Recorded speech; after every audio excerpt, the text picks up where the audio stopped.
आज हम लोग पढ़ने जा रहे हैं इक्विलिब्रियम कांस्टेंट, जो हम लोग केसी का वैल्यू फाइंड किए थे पिछले क्लास में। उसको प्रेशर के टर्म्स में हम लोग कैसे लिखते हैं। हमने पिछले क्लास में जो केसी का वैल्यू लिखा था, जो केसी का वैल्यू हमने फाइंड किया था, ये केसी का, उसको हमने किस टर्म में लिखा था। उसको हमने लिखा था कि सपोज़ अगर कोई फॉर्मूला दिया हुआ है मोलर के टर्म में, जैसे कि चलिए मैं आपको एक करके दिखाता हूँ। जैसे सपोज़ एक केसी का वैल्यू दिया हुआ है, वो है मोल्स पर लीटर, या कि मोलर कंसेंट्रेशन के टर्म में, मोल्स पर लीटर के टर्म में, जहाँ पे जो ये concentration of A B C D लिया जाता है, ए बी और ये सी डी लिया जाता है, ये किस में है, मोल्स पर लीटर में है। मोल्स पर लीटर में जो कंसेंट्रेशन है ये मोल्स पर लीटर में। तो अगर हमको उसको चेंज करना है पार्शियल प्रेशर के टर्म में, अगर हमको उसको पार्शियल प्रेशर के टर्म में लिखना है तो कैसे उसको लिखा जाता है, उसको कैसे डिराइव किया जाएगा उस फॉर्मूले से। तो उसको पार्शियल प्रेशर के टर्म्स में लिखना है कि इसका इतना एटीएम प्रेशर, ये जो कंसेंट्रेशन है उसको पार्शियल प्रेशर के टर्म में लिखना है। हमने अभी तक पढ़ा था ना कि एक्टिव मास 3 प्रकार का होता है। पहले तो हो जाता है उसका मोलर कॉन्सेंट्रेशन, पहला हो गया मोलर कंसेंट्रेशन। दूसरा क्या हो गया, उसका पार्शियल प्रेशर होता है ना, गैसेस का पार्शियल प्रेशर होता है। और तीसरा हमने क्या पढ़ा था कि सॉलिड या लिक्विड का 1 होता है एक्टिव मास। तो एक मोलर कॉन्सेंट्रेशन हो जाता है, जो कि क्या बोल सकते हो उसको, कि अगर कोई एक्वस सॉल्यूशन हो उसका मोलर कंसेंट्रेशन लिया जाता है और किसी गैस का पार्शियल प्रेशर लिया जाता है।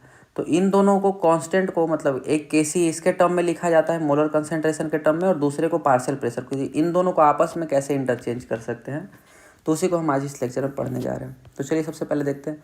हमने पिछले क्लास में केसी का वैल्यू फाइंड किया था, C to the power small C D to the power small D, concentration of C to the power small C और concentration D to the power small D whole divide by concentration of A to the power whole A small A and concentration of B to the power small B. और ये सारा concentration किस में है, concentration moles per litre में है, moles per litre में concentration है। चलिए तो हमको केपी का वैल्यू निकालना है, ठीक है ना। केपी क्या होता है, कंसेंट्रेशन क्या होता है, यहाँ पे पार्शियल प्रेशर लिया जाता है। जो कंसेंट्रेशन ऑफ ए या बी या सी या डी है वो सब उसका पार्शियल प्रेशर। एक कंटेनर में ए का जो पार्शियल प्रेशर है, बी का जो पार्शियल प्रेशर है, सी का जो पार्शियल प्रेशर है, डी का जो पार्शियल प्रेशर है, उसको हम लोग वहाँ पे उसका कंसेंट्रेशन लिया जाता है। वो कंसेंट्रेशन में सिर्फ और सिर्फ उसका पार्शियल प्रेशर हम लोग पुट कर देते हैं। तो चलिए देखते हैं कि केसी से केपी हम लोग कैसे डिराइव कर सकते हैं। तो केसी हमने अभी देखा है, यहाँ पे कंसेंट्रेशन ऑफ सी क्या होता है, मोल्स बाय वॉल्यूम। मोलरिटी क्या होता है, हमने पहले भी स्टोसियोमेट्री में पढ़ा है ना, molarity is equal two moles divide by volume in litre. तो वही लिखा है हमने, जो मोलर कंसेंट्रेशन था उसको moles of C divide by volume of C, ठीक है। तो ये हमने यहाँ पे लिख दिया। डी का कंसेंट्रेशन क्या होगा, moles of D divide by volume of D, ठीक है। और उसके बाद उसी तरह volume moles of A divide by volume of A, moles of B divide by volume of B. तो इस तरीके से हमने यहाँ पे सबका कंसेंट्रेशन उसके मोल्स के टर्म में लिख दिया है, कि मोल्स और उसके वॉल्यूम के टर्म में। चलिए अब आगे देखते हैं क्या करना है। आगे हम इसको, अब केपी को अगर हम लोग केपी में लिखना है, ठीक है। केपी क्या होता है, केपी हमने यहाँ पे क्या पढ़ा, partial pressure of C, concentration को लिया जाता है पार्शियल प्रेशर ऑफ सी। तो पार्शियल प्रेशर को हम लोग कैसे लिख सकते हैं, N R T by V, P V is equal to N R T. अगर ऐसा लिखा है तो यहाँ पे मोल्स किसका है, सी का।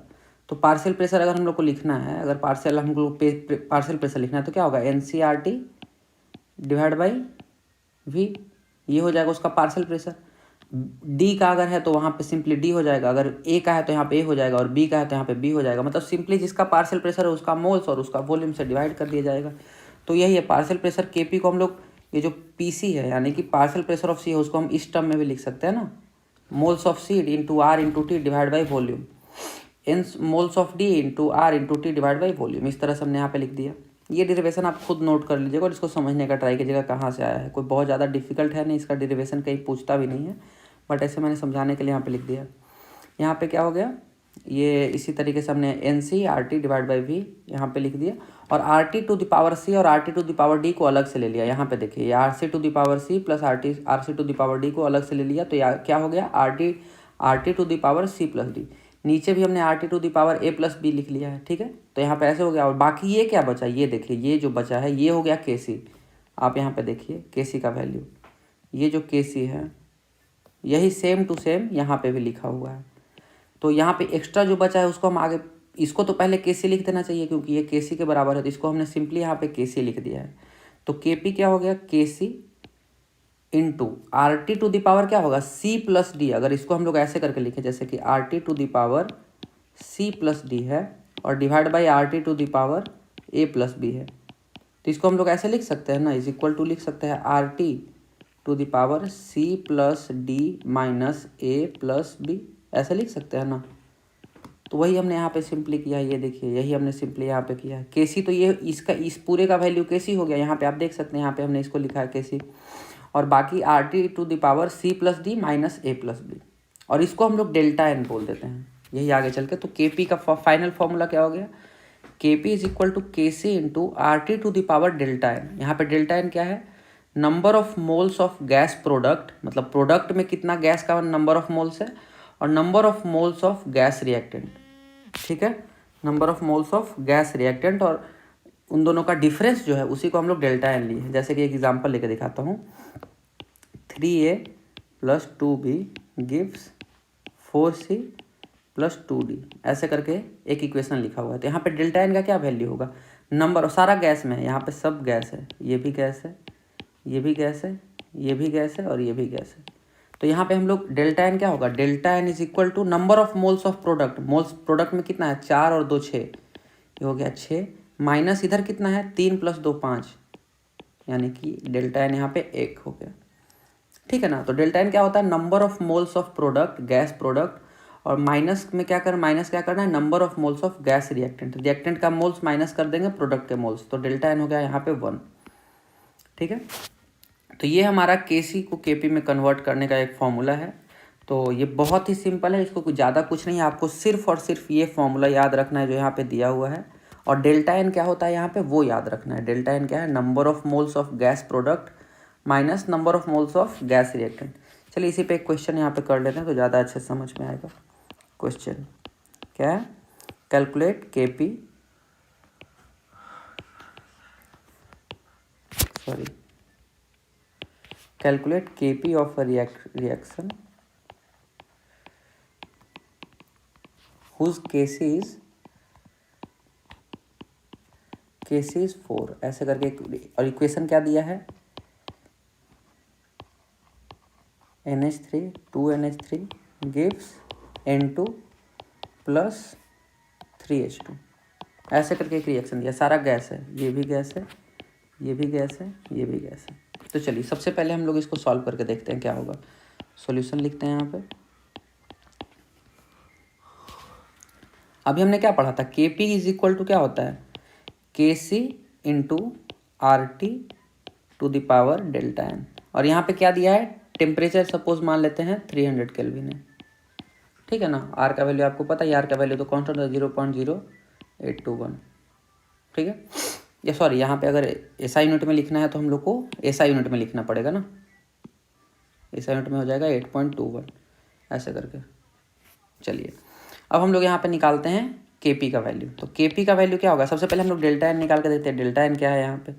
तो delta N is equal to क्या होगा, number of moles of product, product में कितना नंबर ऑफ मोल्स है, 4 है, 3 और 1, यहाँ पे 3 है और यहाँ पे 1 है, तो 3 और 1 4 हो गया, और रिएक्टेंट में कितना है 2 है, तो 4 माइनस 2, तो यहाँ पर डेल्टा एन कितना हो गया 2। चलिए वैल्यू पुट करते हैं, के P is equal to, K सी कितना दिया है, के सी देखिए यहाँ पे 4 दिया है, K C is equal to 4 into r कितना है, आर हो गया 8.21 into 300 divide by two the power 2।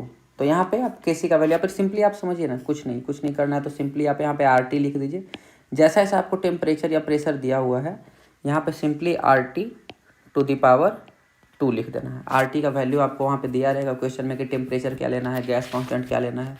तो ये हो गया हमारा के पी का वैल्यू।